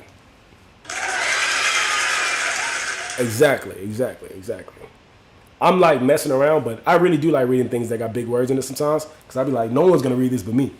And then I'm going to have some shit that nobody got. But yeah, epigenetics. So apparently the study of how cells control gene activity without changing DNA sequence. Virgo. Hey. Taurus. Hey. The best sign, obviously, but they don't give us our flowers. Aquarius. What's so good about Aquarius? What's so good about y'all? Not at all, but we don't need it. That's why we're the best. Yo.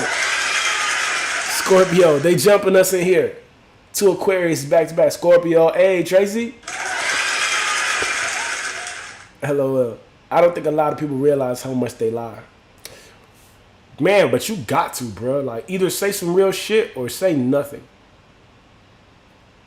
Because what are you lying for? You know what I'm saying? The only last time I remember lying, I was literally lying to police. I was lying to police because they were trying to take niggas to jail. And niggas ain't need to go to jail. At least I didn't. You know what I'm saying? So, yeah, no, that's that. But it was also a white lie. Because it was like, nobody got hurt except that guy over there.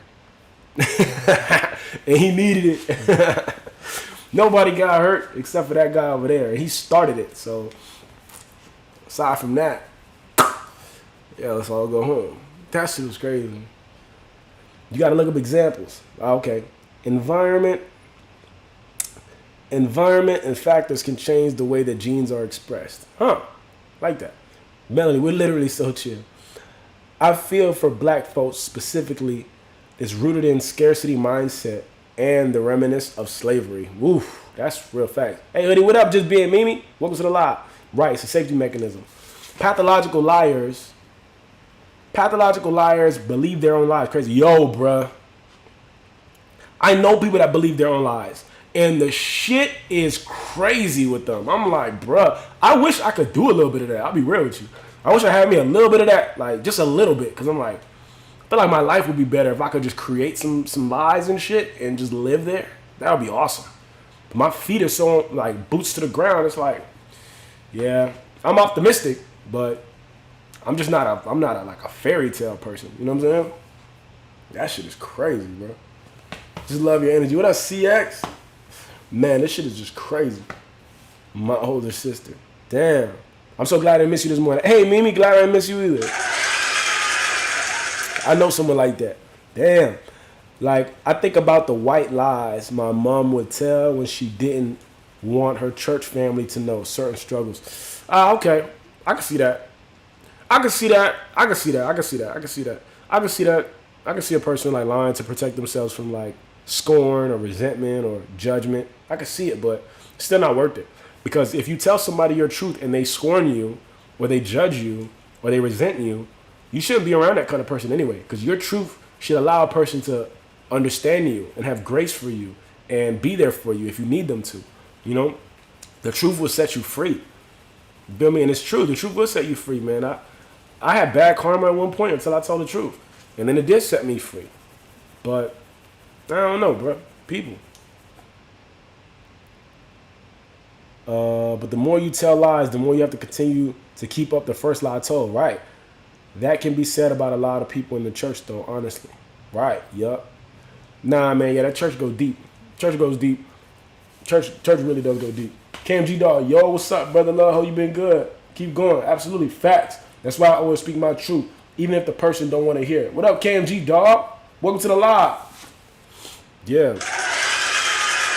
Nah, man, you got to keep it real, bro. Just tell the truth. The truth will set you free. And you'd be surprised at how many things in your life are like stagnant just because you just have an energy blockage in a certain area.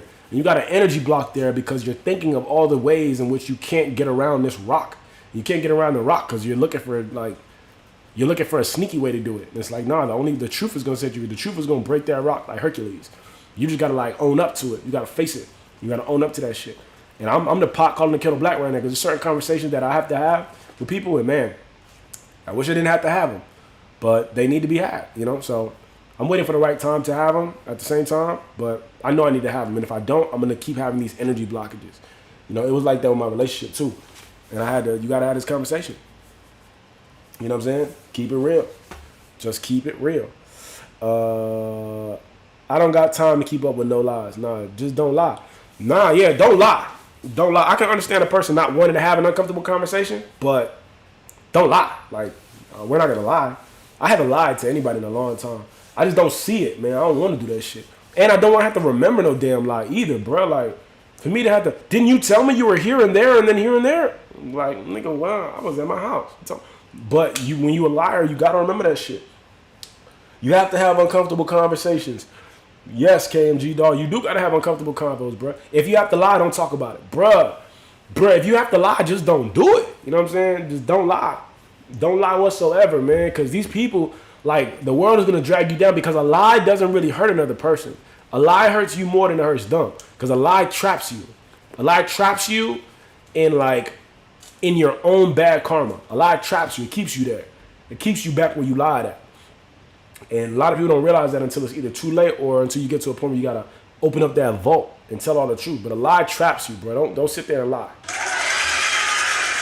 Thank you, Jason Smiles. Thank you for the hand heart. Appreciate you. What's done in the dark will come to the light. So no point in lying. Ain't no point in lying. Nobody wants it, bruh. Just like be good. Be a good person, bruh. Yeah, and I gotta live by that too. What's done in the dark will come to the light. And so I do my best to like make sure that when nobody's looking, I'm still doing shit that's good.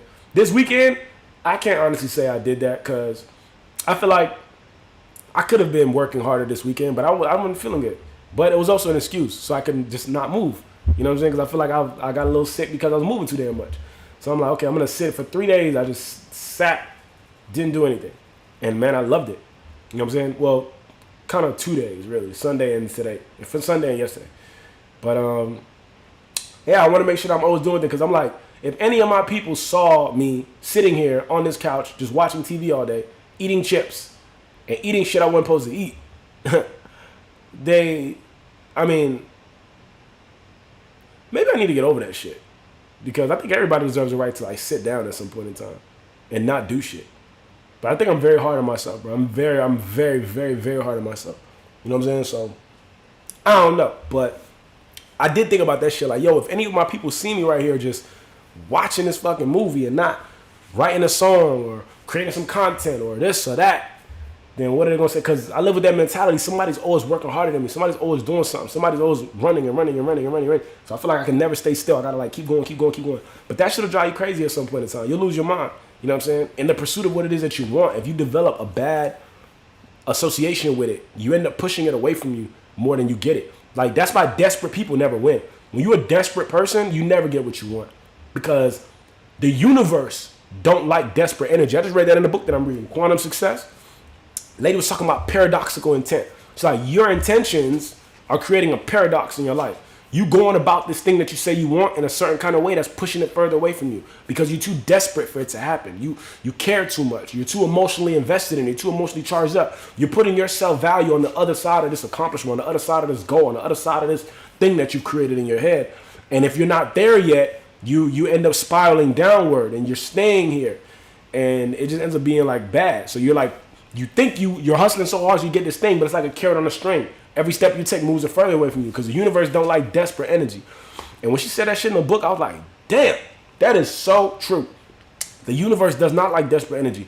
If you pray to God like, God, please, if you can please do this for me, please. God's sitting there like, ooh, I didn't create you for all that begging. I created you to say what you want. Ask and it shall be given to you. It didn't say ask, and then pray, and then bend down and bend backwards, and then sell your soul for it. Nah. The really desperate people are the ones who sell their soul for it. You only sell your soul because you're desperate. You know what I'm saying? So it's like, nah. The universe don't like desperate energy. Neither does people. I thought about this shit the other day. I was at a live show. I was at a concert. We just finished performing, and this guy walked up on me. He was like, yo, bro, I want to play you some beats. Can you come to my car and listen to these beats? And I'm like, I don't want to leave this venue to go to your car. And I knew him, you cool, but I didn't want to leave this spot to go listen to the beats in the car right now, bro. I'm socializing and shit. I didn't feel it. But he was like, yo, okay. Like, you just need some time? Like, but he was so desperate. He was so desperate for this shit, it just turned me off. I was like, bro, I don't want to leave this venue. Like, I'm tapped out. Like, I'm not in the mood right now to go and listen to some music in the car. You talking about 15 minutes of my time? I don't got 15 minutes. I got the back of this venue that I got to go to and talk to the homies. I got to regroup, get my shit together. I was like, man, I got to take care of my videographer. He been here. Then nigga went, got my videographer, brought him to me. It was like, hey, this your videographer, right? Hey, look, y'all both come to the... And I'm like, bro, nah. So at the end of it, I'm like, bro, I can't go. I can't go listen. I know you want to play me some beats. Love it.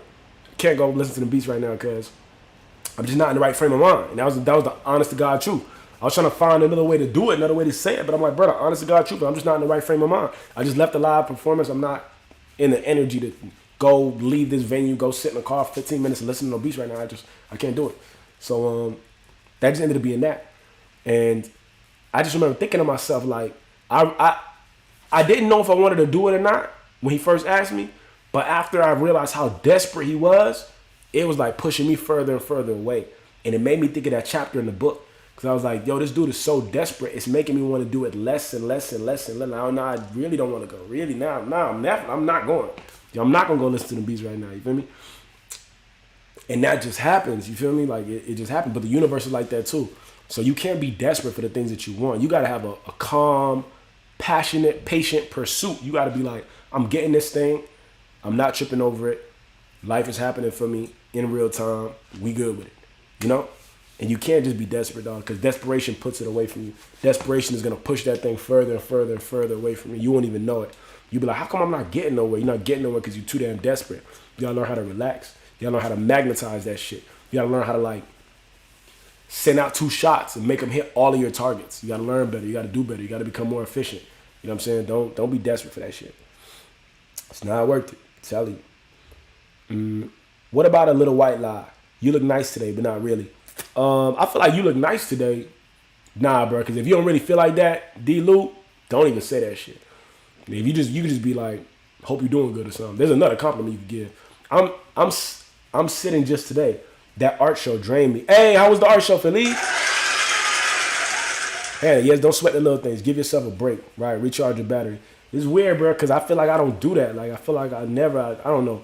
When you work for yourself, bro, it just always feels like everything is on you. So you feel guilty about sitting down. You feel guilty about sleeping in. You feel guilty. You know, at least me. That's how I be doing it. I be feeling fucking guilty. Love that. What up, LaTroy? I be feeling guilty, bro. I be feeling guilty sitting there I feel like I always have to be moving. And what I have to realize is, bro, if you delegate better, you don't always have to be moving. Because if you got this 100% thing that you need to do, you can delegate it to your team. Give this person 5%, this person 10%, this person 20%, this person 30%, this person 40%. And then before you know it, you can have a day where you've sat down and all your work has gotten done for the day. All of it, because all the company's responsibilities have been delegated to the right people who are getting compensated for the things that they're doing. And you don't need to play that role no more. That's what I'm looking to get to, that area of like being like comfortable delegation to somebody else. Comfortable trust in that shit. You know, and I don't even know if that's a comfortable thing, but that's what I'm working on. A word, right. Eat those snacks, friend. Watch those anime. Melanie, all right is my song. It's on repeat, but I have to get back to work. Enjoy your day. Hey, peace, Melanie. Appreciate that. Tracy, I was just telling someone yesterday how it's okay to take a break and truly relax sometimes. It just don't feel like that, bro. It just don't be feeling like that. I feel like, how can I sit here when it's more hustle? Because then you go on social media, you look at somebody else who just posted some shit, they killing it. You're like, but gotta get back to it. Not knowing that everybody, like, you gotta order your life in a certain kind of way. Like, my homie told me the secret to social media is batch content. When you go and make something, find a way to take one day and one set of resources, make 5 different things that you can repurpose 5 different ways. And then for the remaining days, weeks, and months, post those different things. People gonna think you're doing different shit at different times. But it's like, nah, bro, like, we did all that in one day. So, like, work really hard on one day and find a way to make that one day effort multiply throughout the days. Batch content. Desperation is a buildup of something. What got you there? Right. D-Lou, Chase Smiles. Heard that. Thanks. Real talk. It was phenomenal. Sold out show. We sold some pieces. Hey! That's what's up, man. Shout out Felice. Felice had an art show in New York. And she said it was a phenomenal show. Sold out show. And we sold some pieces. Love it. Love it. We celebrate people up in this live. Asian Age Design Studio. Right. I be feeling guilty when I even sit down and take a break for a minute. Bruh, we got to get over this shit. Like, we really got to get over this shit. But I think it has to do with delegation, though, because some of us, we find real joy in progress. And so it's like, if I'm not progressing, I don't feel that level of joy that I would like to feel. So I got to find a way to multiply my efforts. I got to find a way to make things happen for me while I'm not in the seat. You know what I'm saying? And I think that'll for me, I think that'll work. But people already asking for the next one. I'm like, y'all not listening. They listening to you, Felice. They just listening too well because they like that. I do not create for endless consumption. Whoa. That's a bar. I do not create for endless consumption. Endless consumption. Damn. What a phrase. What a construct. Endless consumption. Yo, that's the world that we live in right now, isn't it? We live in a world of endless consumption. That is crazy. People are, what is it, like gluttony? Isn't that in the Bible? Isn't that gluttony? Where you just never get satisfied. You're just eating constantly consuming. Woo. Endless consumption. Somebody should write a book on that shit. Like the dangers of endless consumption in the digital age. I would read that book, especially if it was short. that shit was like 30 pages, I'll read that shit today. I'll be like, damn. Because that's true. That's an epidemic that's happening right now. We don't even know. We're literally engaged in it right now. That's true. I don't be wanting to do the live sometimes. If I'm being honest, I don't be wanting to jump on here and do the live sometimes. But because I feel like I have accountability partners in the live, Devin is definitely one of them, I feel like I have to show up. And I've learned a lot in that, because now I know I need accountability partners in every area of my life. But I don't be wanting to jump on. I just want to stay consistent. You know what I'm saying? I just want to stay consistent. That's like the most important thing in the world to me right now, consistency. Because I found that it was the reason why things didn't work out for me in the past. Lack of consistency. So now I want to exude this like overwhelming consistency. This is episode number 61. So that means that we've done this we do 6 episodes. No, we do 5 episodes a week. We've been doing this for like 11 weeks. You know what I'm saying? That's a long ass time. Yeah, that's almost 3 months.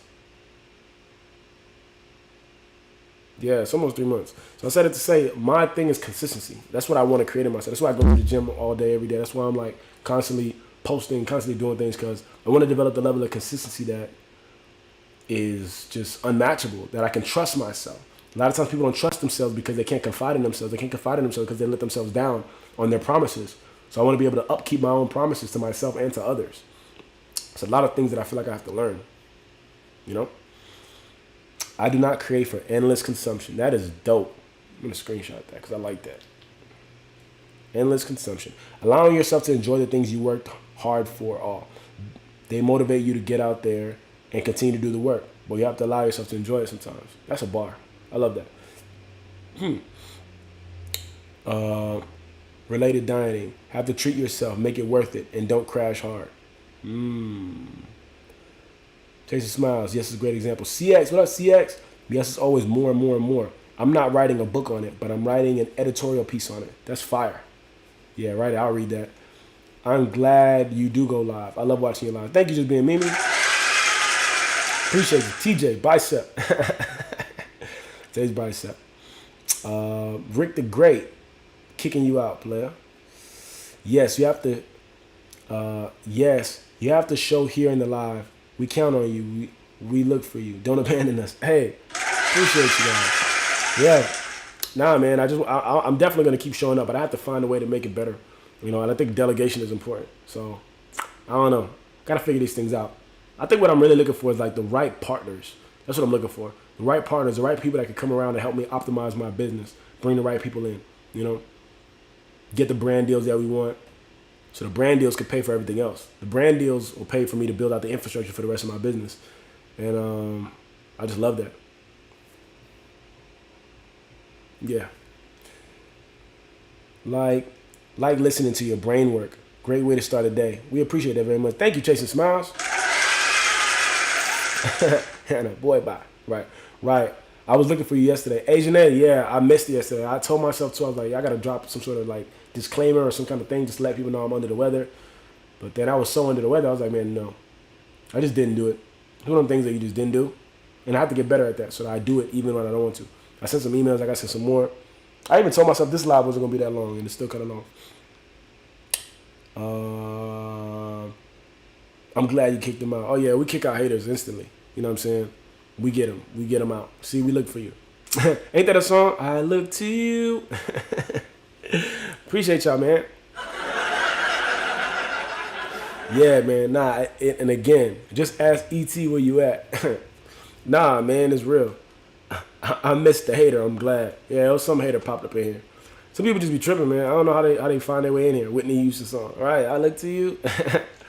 Nah, man, like, this is really just like a big exercise in consistency. How consistent can you be? How hard can you go? Don't let anybody interfere with you, man. Don't let anybody interfere with what it is you say you want. And what I'm finding out now, too, is I think that it's easier for us to hit our goals than we think, to be real with you. But I'll be honest, I think that it's much easier to hit our goals than we think, but I think that we as human beings have been trained to make things complicated. And we think that something isn't right if it isn't complicated. Something isn't correct if it isn't complicated. Something isn't done well, or done right if it isn't complicated. And what I'm beginning to understand is like, nah, bro. That KISS principle, somebody told me this a long time ago. It's like KISS. Always remember that. Anytime you're doing something, remember KISS. KISS. Keep it stupid simple. Or somebody else said it. Keep it simple, stupid. Like, I guess it's the same thing, but they're like KISS. Just always keep it simple. And I think that it even said in the book The Alchemist, he said, in the beginning, human beings were able to accept simple truths, but eventually, as time went on, they began to reject simple things and feel that if something was true or if something was valid or if something was worthwhile, it needed to be complicated. You know what I'm saying? It needed to be complicated. It needed to be like elite level so that only the people up here can understand it. And it's like, nah, bro. Our goals are actually much easier to accomplish than we think. We just put up these walls and we put up these barriers. DJ Banks, what up? How are you on TikTok and Instagram at the same time? DJ Banks, I'm on IG and TikTok at the same time because I use this program, OBS. So I got my phone, connect to my computer, and my computer is doing the magic for me, dog. If you need me to show you how to do it, I got you. Learn kissing algebra. Feliz. All right. Hold up. Must have gotten rid of the hater fast. I ain't see him. Yeah, one hater popped up in here talking that talk. We know the haters quickly. We find them and we kick them out. Feliz. We've also been trained to frame our goals next to someone else's. Damn. That's true. We've been trained to frame our goals next to someone else's. Wow. You got to break that down a little bit, Feliz. You got to break that down for the people in the back. As in the design studio. I missed too and was curious. What the hater? Y'all was curious what the hater said? What the hater said? The hater said something about I talk too much and I need to shut up. Like, oh, you talk so much. It's so annoying with some emojis. And I'm like, get up out of here, hater. Learn kissing algebra. Yeah, kiss. Keep it stupid simple, yo. But it's real.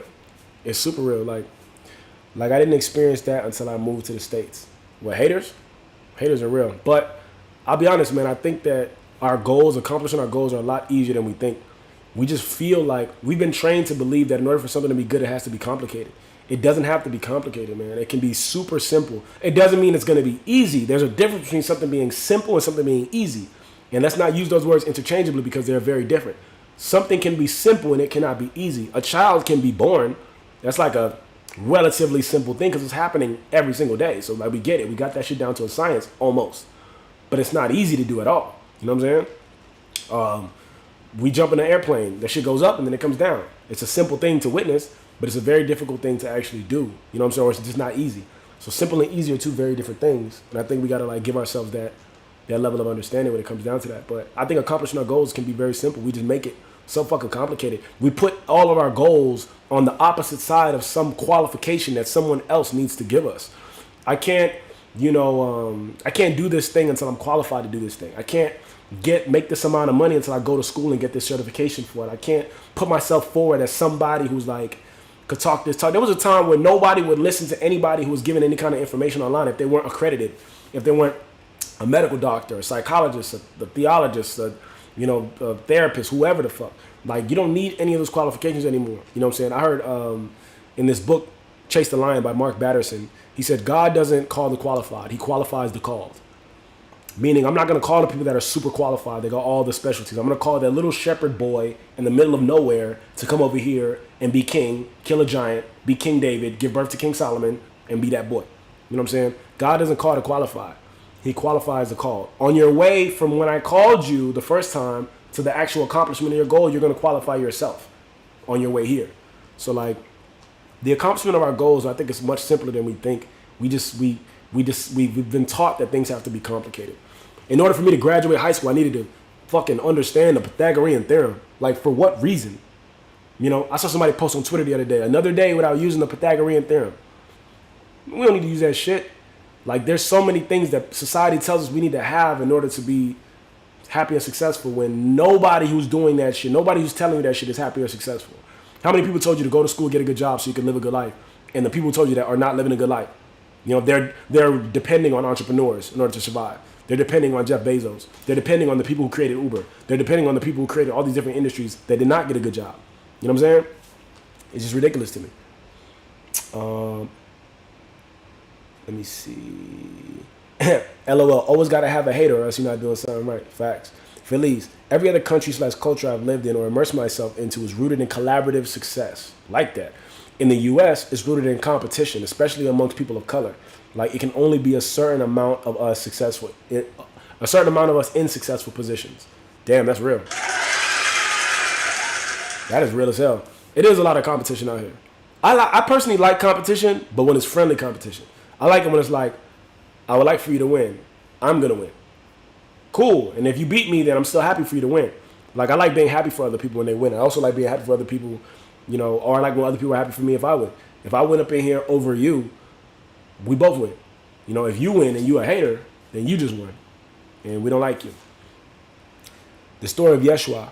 He was called and qualified. Great story, right? Again, rooted in scarcity mindset, which is still being perpetuated today. Facts. I like how smart these conversations are that we be having up in here.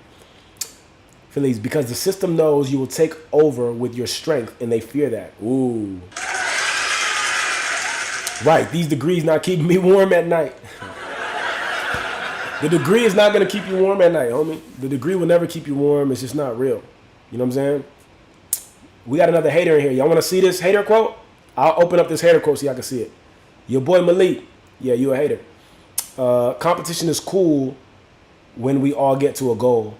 It becomes toxic when it's a me or you thing. Very true. I like friendly competition. Whenever I go into the studio with people, bro, like writing camps, I go up in there with the mindset of I'm going to blow these niggas out the water. I'm going to write the best verse, the fastest, the most aggressive, with the most fire in it. I'm just going to be the best in here. And I've done that consistently at a bunch of different writing camps. And I love it because like some real rap shit. So like I'm going to go up in here, I'm going to decimate these people. And it makes me feel better because I'm like, it feels really good because, you know, iron sharpens iron, steel sharpens steel.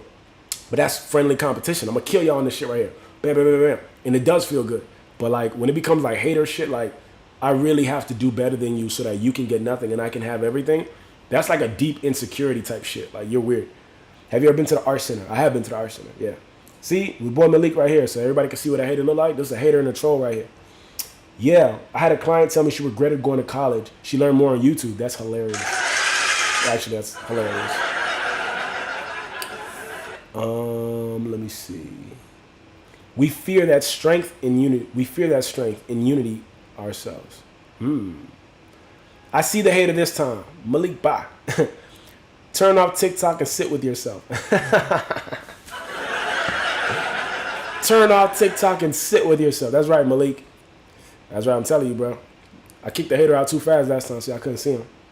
But it's facts. I regret college as well. Yo, that's crazy. It's crazy the amount of people that I know that actually do not like college, do not like the fact that they went to college. I know a lot of people who like, they work in nightlife and they have these master's degrees or bachelor's degrees in political science and shit, and they're not even using it. And then it makes you think like, are you happy with your life? Are you happy with what you did with your life and with your time? And a lot of them just regret it. They're like, bro, I have a mountain of fucking debt out of control and I'm working here so I can get myself out of it so I can have decent credit so I can at least begin to live a good life. And it's really hard for them. It's really difficult for them. So I'm very great. I wish I would have had some sort of college experience, but I'm also happy I did not end up in that mountain of debt. You know what I'm saying?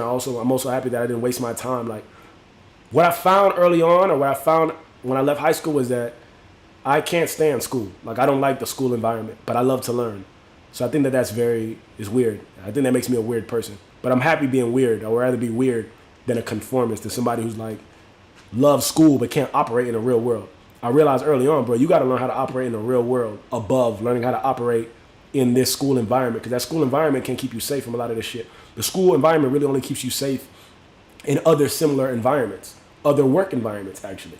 And so you like a lot of people graduated college make terrible entrepreneurs a lot of time because they can't adjust. They can't adapt to like an environment that's not systematic. They can't adapt to an environment where there's no counselors, there's no helpers, there's no, they can't adapt to that kind of shit. They're like, what do you mean? I'm just supposed to go outside and figure it out. Yeah, you're supposed to go outside, pick what you want to do with your life, and then figure that shit out with zero qualifications. And nobody cares about your degree.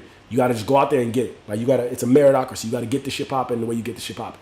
There's no other way around it. And a lot of times people can't adjust, And I think that's interesting and weird. But I'm just surprised all the time whenever I hear people say like they wish they would have never did a college thing. I have a friend who's a very rich and successful friend. This guy is, a bigwig. You feel me? And he's very rich, very successful. And he made his money in corporate America. He spent 30 or 40 years in corporate America. And when I ask him now, like, yo, you're rich, you do what you want, you're retired, would you do it again? He said that he loves his life the way it is right now, but he would not do it again. He would have found a different way to make his money, not in corporate. He wouldn't have given corporate America all of his youth. He wouldn't have given corporate America all of his time like that. And so I'm like, man, there's so many people who live by these systems that were created by other people that ultimately and invariably end up hating it. And I just think that that's so interesting to me. Because like, because you got some people who didn't go to college who wish they did, and you got some people who did go to college that wish they didn't. So it's like the grass really looks like it might be green on the other side. You got people who have these 9-to-5 jobs that worship entrepreneurs. Like, oh my God, I wish I could be like you, work for myself, have my own business, set my own hours. And then the entrepreneurs are sitting there like, bro, I wish I could be you. I wish I had a fucking dedicated check every single Friday. I wish I didn't have to use all this brain power. I wish that I could just worry about my paycheck instead of payroll. You know what I'm saying? I wish, like, it's so funny. Like, everybody thinks the grass is green on the other side. But it really isn't. It's just you got to pick your poison. I think both of them come with suffering. You know, you're going to suffer regardless. It's just like going to the gym. Like, a person like me, I go to the gym proactively. And then some people go to the gym retroactively. You know, I go to the gym before I let any doctor tell me I got some sort of problem with my body. You know what I'm saying? Because I have goals that I want to meet physically. You got other people, they go to the gym. They go to the gym when some doctor says they're about to cut their leg off. Or they got diabetes, they got hypertension, they got some sort of debilitating disease. And so they got to change their diet and go to the gym. Either way, it's going to cost you. It's going to cost you in the forefront or it's going to cost you on the back end, but it's going to cost you. Life is filled with suffering, bro, but you choose how you suffer. Who said that? Some philosopher said that. Some philosopher said to live is to suffer. But you choose how you suffer. I could suffer at McDonald's or I could suffer building my own business. Either way, I'm going to suffer. I could suffer going to the gym early or I could suffer going to the gym after they told me I got a problem. Either way, I'm going to the gym. You know, I could suffer changing my palate and finding a better diet for myself today, or I can suffer after I've been diagnosed and then now I got to stress and change my palate. I got to change my eating habits. One of my homegirls, I don't know if she's in alive right now, but she told me that she used to love ribs and now she can't eat ribs anymore. And she hates it because she used to love it, but now she can't do it. And you can't do it because your palate changes. It's just like me. Like when I cut out meat, I thought I was going to miss ribs and chicken and bacon and all this shit. I was ground beef. I thought I was going to miss all that shit until I found other things that replaced it. My palate changed. Now I don't like it. I used to like Reese's peanut butter cup. I don't know what the fuck I'm trying to say. Reese's, I used to love them. Now I can't remember the last time I had them. You know what I'm saying? Because I changed my palate. I turned it into something else. I eat natural peanut butter, natural things. Things that are just different now. Things that are healthier for the body. You know? So like you can change your palate at any point in time. And I always tell people this too, man. A lot of people always talk about how hard it is to change. Like change is so hard, change is so hard, change is so hard. And I always tell people, bro, change is not hard, man. Change is actually very easy. Change is easy when change is the only thing that you want. You know what I'm saying? If change is number 10 on your list, you're not going to change. That's facts. I'll tell you that for the rest of your life. Every time you hear me, every time you see me. If you want to like, oh yeah, I want to change, but first I want to chill, play, party, Netflix, sing, dance, drink, smoke, fuck, fight, and do all this other shit, and then I want to change, and it's like, yo, for sure. For you, change is super hard. Yeah, you're probably never going to do it. Yeah, change, because change is like way down on your list of priorities. But when change becomes number 1 on your list, like, no, I have to change. Change is actually very easy. Change is very easy because you're adamant about the change and you're excited about who you're going to become. You're excited about the change. Like so many people want change, but they don't want to change. They want to change in their diet, but they don't want to change what they eat. They want to change in their finances, but they don't want to change what they do. They want to change how they feel, but they don't want to change how they contribute to how they feel. It's like, bro, like the reality situation is change is easy when change is the only thing you want. When change becomes number 1 on your list, I've seen people like stop doing crack. You know what I'm saying? There was a guy, he was a crackhead. And he stopped doing crack. And they asked him, like, how'd you stop? Did you go to rehab? Did you, like... He said, nah, bro, I just stopped. And they're like, bro, like, that doesn't sound right. Like, a crackhead just can't stop doing crack. You can't just stop. Like, you're going to have withdrawal. You're going to have all this other shit. He's like, nah, you don't understand. I went to my house to get some money or get something so that I could go back and do crack. He said he saw his 2 daughters. And the way that his daughters looked at him, they looked at him like they didn't want to see him. They looked at him like they rolled their eyes like, this pest is here. This burden is here. This guy is here. And when it registered to him that his daughters were looking at him like a pest, like a burden, like something that was better dead than alive, he that shit broke him. Whatever happened that day, that shit broke the guy. I can't remember who this guy was either. I just remember seeing this. He's like, man, it broke me. And so I just stopped. I stopped doing crack. I got a better job. I got my life together. And he said I just never started doing it again. So it's like some people act like they need like rehab and this and that, but like nah, the reality is change, bro. When that shit becomes obvious, And when it becomes like, nah, I need to stop this shit, you stop. You stop, you change. When you stop, like when it becomes obvious to you. So change is easy when change is the only thing that you want. If you really want to change more than you want to smoke, more than you want to drink, more than you want to hang out, more than you want to please other people, more than you want to lay up with somebody, more than you want to like fucking watch Netflix. When change gets to like number one on your list, you'll change like that, bro. Anything that you don't like in your life, that should have changed. Because you're going to be more aware of who you are becoming than who you have been. You know, like me, every time I go to the gym, I'm more aware of the way my body is changing than what it was before. I don't even recognize some of my old pictures. I'll be looking at myself like, damn, I was off right there. I'm on now, but I was off then. You know, it's your habits. You know what I mean? It's the habits that you input into yourself. So change, bro. It ain't that hard. Let me see. Naja boy, I got no motion and I get no girls, so I take what I want. I don't know what that's supposed to mean, but for sure. You hear me? Let me see. I just see the way my life has pivoted in its direction it would have went anyway. Okay. Live restricting? I don't know why they're restricting my live just now. I feel like university exposed me to way too much trauma. Damn. High school should have really been modeled like university and trade school. So once we graduate, we can go into dog. Come on. I feel like I say this all the time, yo. The exact same thing. Like the way that high school should be structured, it could be way more efficient, bro. It should absolutely be structured like a university. It should actually like focus on understanding people's strengths and then putting them there. Like eliminate all the bullshit. Get the fucking Pythagorean theorem out of here, bro. Like some of this shit is not important. Why is it a prerequisite for me to graduate with this random shit? Like I understand if I showed any interest in geometry or becoming a biologist, yeah, make that a prerequisite. But you're making these random subjects prerequisites for a person to graduate and get to the next level of higher learning. That's irrelevant to this person's life. And I get it. Maybe the resources aren't there to like allocate those kind of like that level of attention to the student on a per student basis. But bro, this shit is weak. Like the American schooling system is weak, bro. But they want us in debt, right? As an Design Studio, nursing school, the only school worth it. You get a definite job, but I'm not using that either. That's hilarious. My sister's a nurse. She's not using that shit either. Need to go to trade. That is direct. Otherwise, you learning a bunch of stuff you don't need. School, right? Don't teach us the truth, right? Wow, that's a perspective. OMG, you my boy off IG. This I Slay Miami. What's up? Hey, what's up, Don? Welcome. Ajane, right. I'm a pescatarian now, going on 5 years. Not sure if I'd go back to meat. Bro, once you change your palate, you have no desire for that meat no more, bro. I'll be honest with you. I don't. I look at a burger and shit, I'm like, that shit don't hit. Like, what I like now more, because of the way I changed my diet to be healthier, I like knowing that what I eat now tastes good in the moment and is doing good for me after the fact. That should get me excited. Like, it'll bother me, now that I know better, it'll bother me if I eat some shit right now that I know is going to hurt me in like an hour or 2 hours, 3 hours. Bro, I love cookies. I wish I could eat cookies more. Can't eat cookies.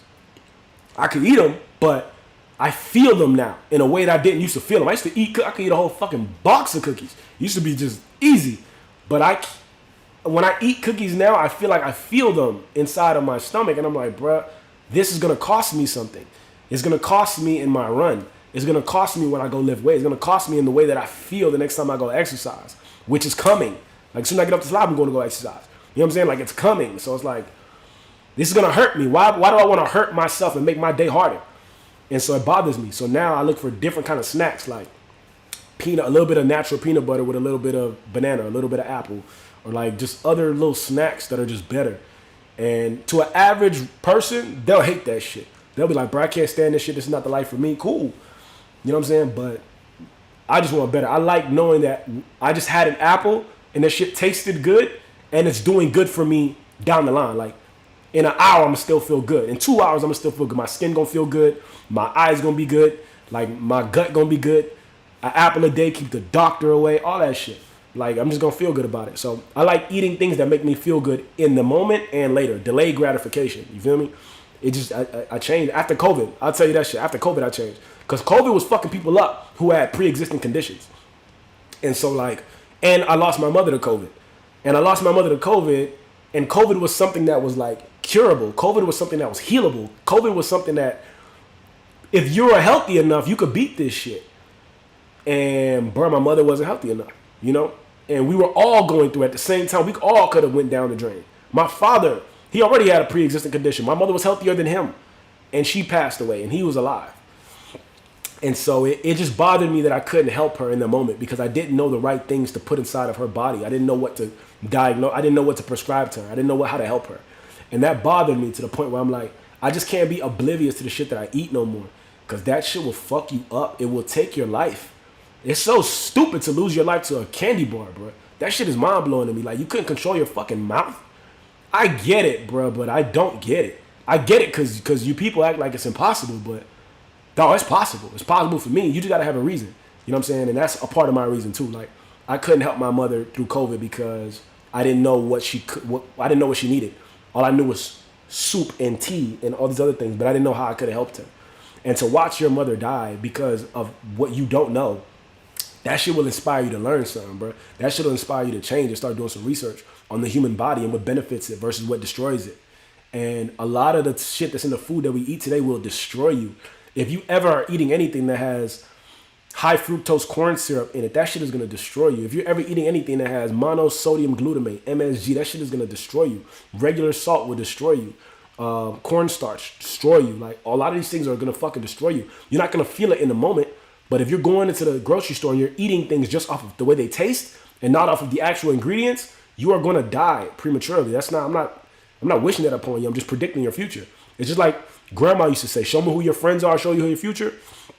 You are what you eat. Like, all these sayings, you heard it from the beginning of time, bro. You are what you eat. You know what I'm saying? The Don, stay blessed. Sorry for your loss. Absolutely. Thank you. I'm thankful that I'm over the passing of my mother. Like, I was able to cope with it. Thanks to my mushroom trip. I'll tell you that shit. Man, I did mushrooms with the intention. Like, I didn't go into a party so I get high and lose my mind. Like, I did my research on what mushrooms are. I sat in my house in a meditative state. And I wrote out my goals for my intentions. Like, I would like the mushroom trip to do this and that and this and that. 5 things. Bro, I did a mushroom trip, sat here with meditation music on, my phone on airplane mode, and that shit took me exactly where I needed to go. That shit took me straight in contact with something bigger than me that explained to me what my mother's death was about. And now I walk around with a much better understanding of life, death, you know, and I just feel better, you know. I don't feel like I'm confused. I don't feel like I was lied to. I feel like I was like, oh, I have an understanding of this. There's a much bigger plan out here than that little connection that I thought I had. It's bigger than that. You know what I'm saying? It's bigger than me. So I got to understand that it's bigger than me. Thank you, Chasing Smiles.